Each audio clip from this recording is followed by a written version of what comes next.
What happens when a single mother gives her last meal to a homeless man, not knowing he's actually a fallen millionaire? What she did next changed both of their lives forever, but the biggest shock was yet to come.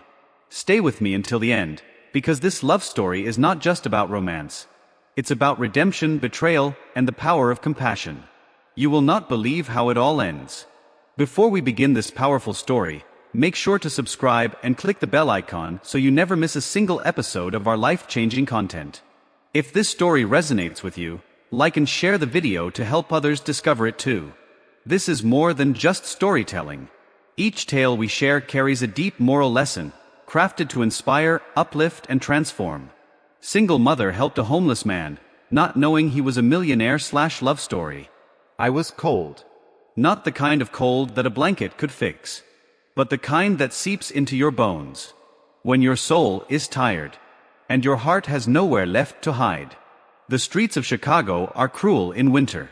The wind slices through layers of clothing, like it wants to punish you for surviving. I slept under a broken awning, my coat soaked, my pride shattered. Once, I owned skyscrapers. Now, I could not even afford a cup of coffee. My name is Ethan Cole. 8 years ago, I was worth $200 million. Today, I was worth less than the dirt under my nails. Betrayed by my business partner. Bank accounts frozen. Assets seized. Reputation destroyed. Even my fiancée left me, with a note and a dry apology. And that night, I had not eaten in 2 days. I was staring at a half-eaten sandwich in a trash can, when I heard her voice. "Are you hungry?" I turned around. A woman stood there, holding a steaming paper bag and a styrofoam cup. She was not dressed fancy, just jeans, a red woolen coat, and tired eyes that had seen too much. For someone her age. I am fine," I lied. She smiled like she could see straight through me. "I brought extra. For someone who might need it." I took the bag, my hands trembling. The soup burned my tongue, and it was the most beautiful pain I had felt in months. "Thank you," I whispered.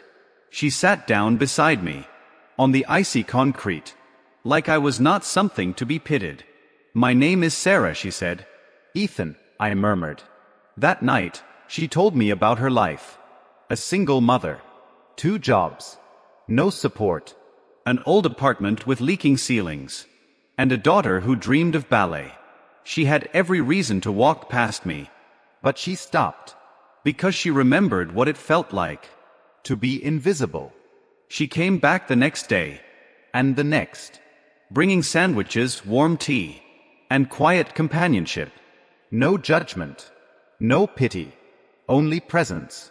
Over the weeks, I found myself talking again. Not about business. Not about money. But about pain. Fear. The sleepless nights. The sound of silence when everyone leaves you. She listened. Not to reply, but to understand. One evening, she gave me something wrapped in cloth. A razor. Soap. A fresh shirt. "You used to be someone important," she said gently. "I do not know who, but I see it in your eyes. Clean up. Remind yourself." That night, I wept. Not because I was broken, but because someone saw me, when I no longer saw myself. I got up the next morning, and shaved under the public restroom light. I stared at my reflection, and barely recognized the man. And that was the day I chose to rise. Not because I was strong, but because she believed I still could be. I borrowed a laptop at the public library. Started sending emails. Digging. Researching. I found a crack in the legal case that ruined me. A clause my partner had hidden. Buried in a shell company in the Caymans. It took months. Meetings. Sleeping on shelter floors. Wearing donated suits. But I fought. And I won. The court reinstated my control. My name was cleared. My fortune returned. But by the time it happened, Sarah had stopped coming by. She lost her second job. Could not afford the commute. She moved to a smaller apartment. Barely holding on. I searched every day. I owed her more than thanks. I owed her my soul. I finally found her. At a dusty corner cafe. Taking extra shifts. She looked thinner. Exhausted. Still wearing that red woolen coat. With fraying sleeves. She did not recognize me at first. Not in my tailored suit. Not with my clean-shaven face. So I just said, "Hi. You once fed a homeless man soup on a freezing night. Do you remember?" Her eyes widened. Tears formed. And I felt mine too. Before she could speak, I handed her a set of keys. To a house. And a ballet school for your daughter. A fresh start. For the woman who gave me mine. But her hand trembled.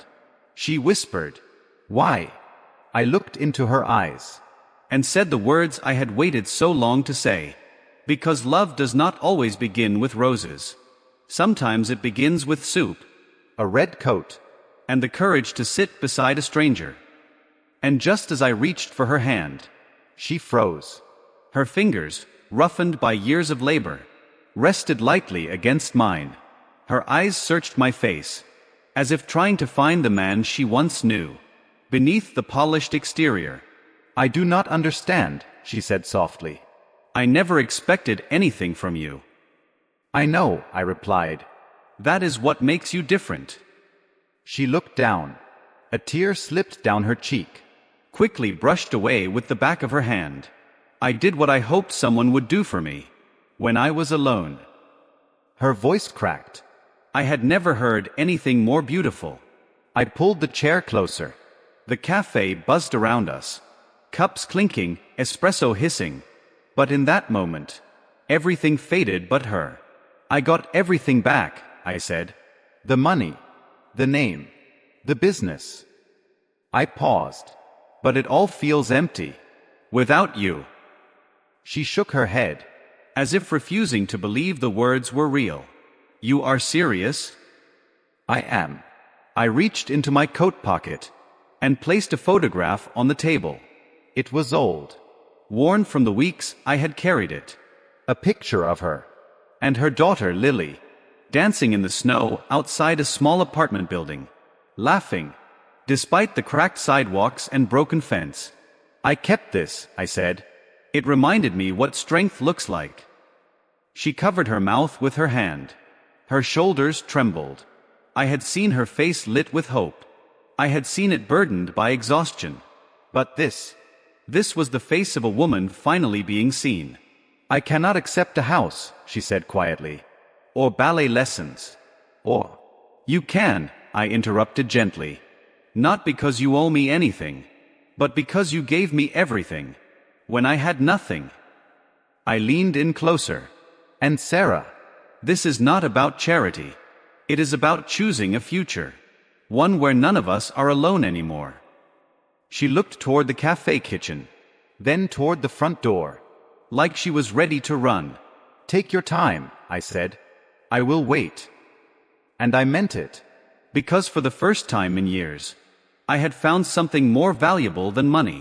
Someone who made the world softer, even in its hardest places. She finally whispered, "Can I bring Lily to meet you?" I smiled. "I have been hoping you would." She stood up, wiping her eyes. Then did something I had never seen her do. She reached out and embraced me. In that moment, I felt more human than any mansion or bank balance ever made me feel. But what happened next changed everything. Because as we turned to leave, a man stepped into the cafe. Suit sharp, eyes cold, his gaze locking onto me, like a shadow from the past. And I knew that face. It was the partner who stole everything from me. My breath caught. For a heartbeat, I stood frozen. The cafe air thickened, like time had folded in on itself. He smiled. But it was the kind of smile that held no warmth, only calculation. "Ethan," he said, his voice smooth, like a knife hidden in silk. "Imagine seeing you here, looking refreshed." Sarah tightened her grip on my arm. She felt the change, the storm in my stillness. I straightened. Not the homeless man he left broken, but the man who had clawed his way back, with nothing but willpower, and a woman's quiet kindness. I could say the same, I replied, but I do not deal in illusions anymore. His brow twitched, just for a second. He had expected weakness, shame, maybe even fear. Instead, he saw resolve. I heard you won the appeal, he said, his voice lower now. Impressive. But you and I both know, you do not really want a war, Ethan.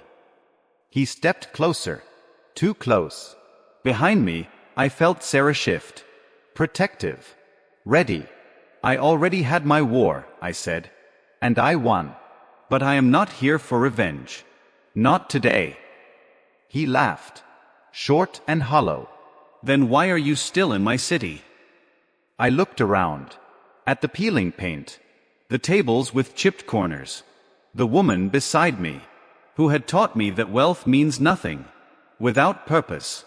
This city is not yours, I said calmly. It never was. You just fooled yourself into thinking power made you untouchable. His eyes darkened. You should be careful, Ethan. Some debts are never truly settled. I smiled. Not a threat. Not defiance. But something steadier. Anchored. Then let me pay it forward instead, I said. To people who still believe in second chances. I turned to Sarah. Her eyes met mine. Soft but fierce. We should go, I told her. And she nodded. But just as we stepped toward the door, he said something that stopped me cold. You really think she loves you? You think this is real? You are a billionaire now, Ethan. How convenient for her. The words landed like a slap. Loud. Crude. Poisoned with old bitterness. I saw Sarah flinch. Her hand slipping from mine. The doubt. The sting. So quick to rise after years of being alone. Of being questioned. Dismissed. And I turned back. Slowly. Walked up to him. Until we were inches apart.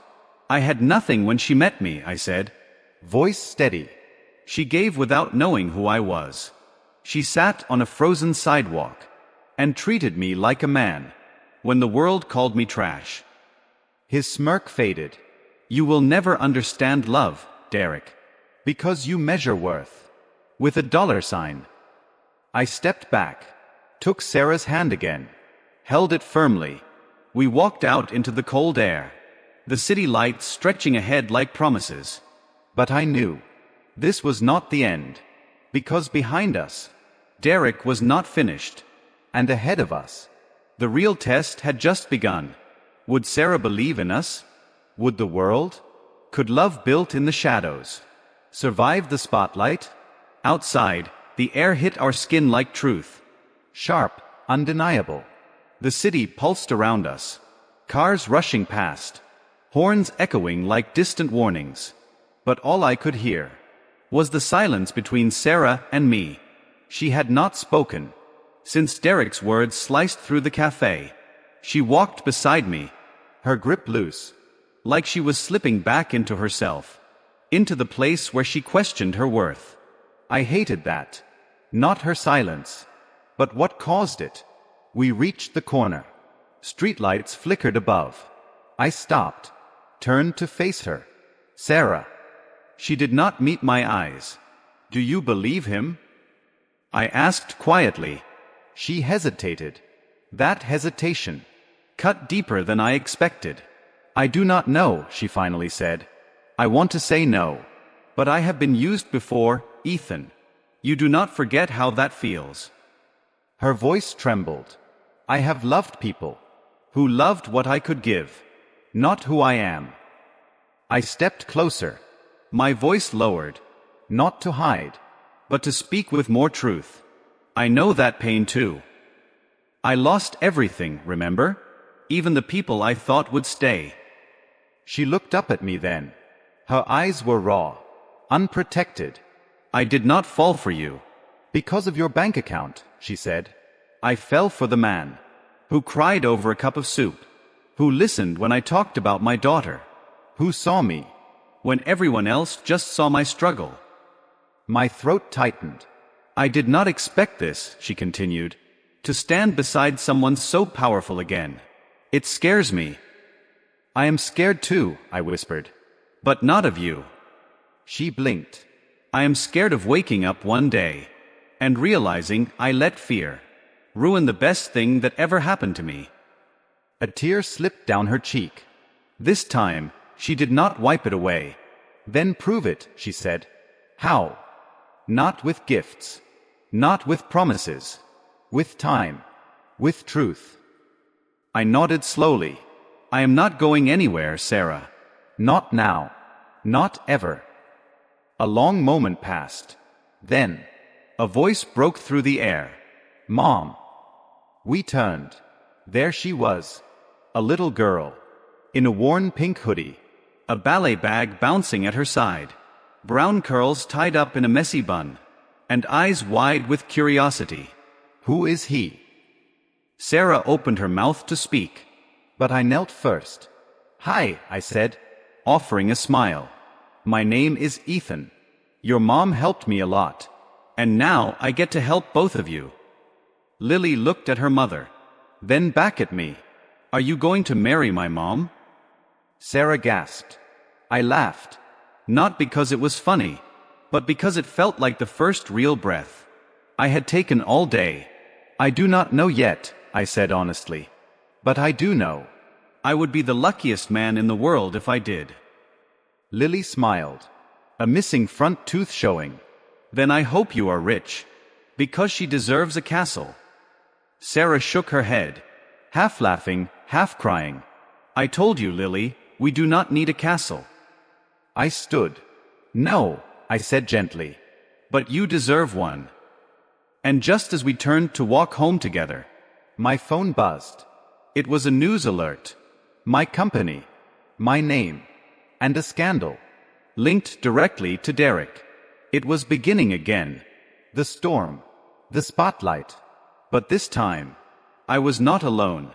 I glanced down at the screen. A headline glared back at me. Breaking. Ethan Cole's former business partner under federal investigation. New evidence reveals decade-long fraud operation. Sarah noticed the shift in my expression. What is it? I showed her the phone. Her eyes scanned the screen. She inhaled slowly. So it has begun, I said. The truth was unraveling. Everything Derek buried. The lies. The forged contracts. The offshore accounts. Were now surfacing like ghosts that refused to stay buried. Sarah took my hand again. Not out of fear. But with purpose. What does this mean for you? It means my name will be everywhere again. I paused. It means people will talk. Dig. Speculate. She held my gaze. And what do you want it to mean? I looked at her. Then at Lily, who was now skipping ahead on the sidewalk, pretending her shadow was a ballerina. I want it to mean closure. That I can stop running. That I can build. Not rebuild, build something honest. With you. Her eyes softened. Then turned serious. Then you need to be ready for the noise, Ethan. For the vultures. For those who only see your success, but not your scars. I nodded. I have faced the fire. I am not afraid of smoke anymore. We reached the subway station. The train screeched below. Wind swept through the stairwell. Like a whispered warning, I reached into my coat pocket and pulled out a small velvet box. Not a ring. Not yet. But a promise. I bought this today, I said. Not for show. Not for the media. For you. She hesitated. Then opened the box. Inside, a simple gold necklace. Delicate. Timeless. With a tiny engraving on the back. Seen. She blinked away tears. Ran her fingers over the word. You remembered. I never forgot. She did not say anything. She just reached up and let me place it gently around her neck. Then she whispered. Then let them come. The headlines. The questions. As long as we are honest. Nothing they say can destroy what we have. The train doors opened. We stepped inside. Sat down across from Lily, who was humming a tune from her dance class. The world spun outside the window. Bright, loud, uncertain. And as the train moved forward, so did we. But I knew. Derek would not go down quietly. Men like him never do. And I also knew. The media would twist the story. They always do. But this time, my truth had a voice. And her name was Sarah. The train rocked gently beneath us. A rhythm almost calming. But my mind was anything but still. Across from me, Sarah leaned her head back, eyes closed for just a moment, as if letting herself breathe. For the first time that day, Lily rested against her side, already half asleep, a ballet slipper clutched in her hand like a teddy bear. And I watched them, these two souls who had stepped into my storm, with nothing but kindness, and anchored me, when I was drifting without direction. The truth was, I had more than my name to protect now. I had a family, a life, that did not exist inside skyscrapers or boardrooms, but in small, quiet moments like this. But peace, as I was learning, always came with a price. My phone buzzed again. A text. Call me. Now. Urgent. It was from Noah, my attorney, the only one who stood by me. Through the ruin, I stepped into the corridor between train cars, metal clinking underfoot. The city blurred past in streaks of silver and gold. I dialed. He picked up on the first ring. Ethan, he said, voice low and tense. You need to hear this. It is about Sarah. My heart kicked. What about her? There is a journalist. From the Times. He has been digging. Somehow, he connected Sarah to you. He is planning to run a story tomorrow. Front page. I gripped the railing. What kind of story? The kind that paints her as a gold digger, a struggling single mom, who latched onto a fallen millionaire, and stayed for the comeback. I closed my eyes. My jaw clenched. Is Derek behind this? We cannot prove it yet, but it smells like him. Same tactics, same timing. I exhaled slowly, trying to steady the fury building in my chest. Can we stop it? We can delay it. But Ethan, you need to get ahead of this. If this story breaks first, it will follow her forever. I opened my eyes, watched the reflection of my own face, in the darkened window. Not the man I used to be, but the man I had become. I will handle it, I said. Carefully, Noah warned. Because if you go public with this, you expose her, her daughter, their privacy. I know, I whispered. But I will not let them tear her down. To get to me. I hung up, and stood there for a moment, watching the city rush by, as if racing toward something I could not yet see. When I returned to the seat, Sarah looked at me. You okay? I hesitated. Then I sat beside her, wrapped my arm around her shoulder, and held her close. I need to tell you something, I said gently, and it may change everything. She turned slowly. Her eyes searched mine. Okay. But before I could speak, my phone buzzed again. A new alert. And this time, it was not from the media. It was a video. Anonymous sender. No subject. I pressed play. The footage was grainy. Surveillance. But clear enough to recognize faces. Derek, sitting across from a man I did not know, handing over an envelope. The timestamp was from yesterday. The audio crackled. Then a voice. Make sure the girl looks like she is lying. We do not need facts. We need doubt. I froze. And Sarah, watching over my shoulder, covered her mouth in shock. The war had begun. The next morning, I stood in front of a sea of cameras. A press conference I never intended to hold. But sometimes, silence becomes permission. And I had been silent long enough. Beside me stood Sarah, her hand in mine, not hidden, not ashamed. She had chosen to walk into the fire with me, even after I showed her the video, even after I told her that her name, her life, would be plastered across headlines, crafted by people who would never bother to know her heart. I looked into the crowd, journalists, skeptics, supporters. Then I spoke. You already know my name. You know my net worth, my business, and the scandal that nearly destroyed me. But what you do not know is the name of the woman who saved me, before the world even remembered who I was. I turned to Sarah. Her eyes glistened, but her chin remained high. She did not care about my past. She cared about my pain. She did not offer me money. She offered me dignity, when I had none left. She is not a gold digger. She is not a social climber. She is a mother, a fighter, a woman who gave when she had little, and loved without condition. I pulled out the flash drive, holding the proof of Derek's betrayal. And for those who would still rather believe a lie, here is the truth. Derek Foster tried to buy a false story, not just to ruin me, but to destroy an innocent woman, to satisfy his revenge. I paused.